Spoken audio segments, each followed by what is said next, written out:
এ আর রহমানের বিচ্ছেদের পর থেকেই নতুন করে আলোচনায় বলিউডের বিচ্ছেদ প্রসঙ্গ।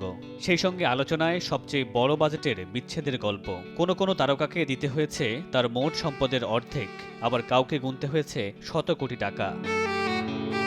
অর্থের হিসেবে এখন পর্যন্ত বলিউডের আলোচিত বিচ্ছেদের একটি হৃতিক রোশন ও সুজান খানের বিচ্ছেদ।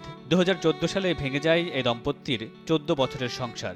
বিচ্ছেদের কারণ জানা না গেলেও নিজের ভরণপোষণের জন্য হৃতিকের কাছে 400 কোটি রুপি দাবি করেছিলেন সুজান। শেষ পর্যন্ত হৃতিক তাকে দিয়েছিলেন 380 কোটি রুপি।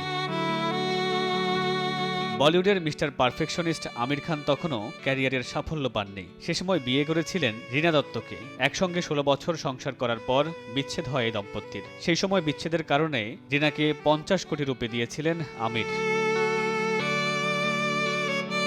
1998 সালে ভালোবেসে রিয়া পিল্লাইয়ের সঙ্গে ঘর বেঁধেছিলেন বলিউড তারকা সঞ্জয় দত্ত। এটি ছিল সঞ্জয়ের দ্বিতীয় বিয়ে। 2005 সালে রিয়া আর সঞ্জয়ের আনুষ্ঠানিক বিচ্ছেদ হয়। ছাড়াছাড়ির পর আনুষ্ঠানিক বিচ্ছেদ হওয়ার আগ পর্যন্ত সঞ্জয়কে তার সাবেক স্ত্রীর হাত খরচ দিতে হতো। বিচ্ছেদের পর রিয়াকে 8 কোটি রুপি ও একটি দামি গাড়ি দিয়েছিলেন সঞ্জয়। অর্ধেক পাউডারে দ্বিগুণ উজ্জ্বলতা। নতুন রিন অ্যাডভান্সড অর্ধেক পাউডারে দ্বিগুণ উজ্জ্বলতা।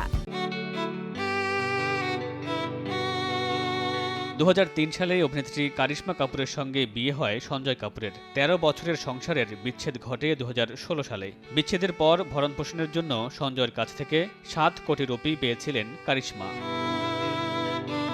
এক দীর্ঘ দাম্পত্য জীবন পেরিয়ে পথ আলাদা হয় বলিউড স্টার সাইফ আলী খান আর অমৃতার। এই দম্পতির বিচ্ছেদের অর্থের পরিমাণ জানা না গেলেও জানা গেছে বিচ্ছেদের সময় সাইফের সঙ্গে অমৃতার চুক্তি হয় সাইফের মোট সম্পদের অর্ধেকের মালিক হবেন অমৃতা।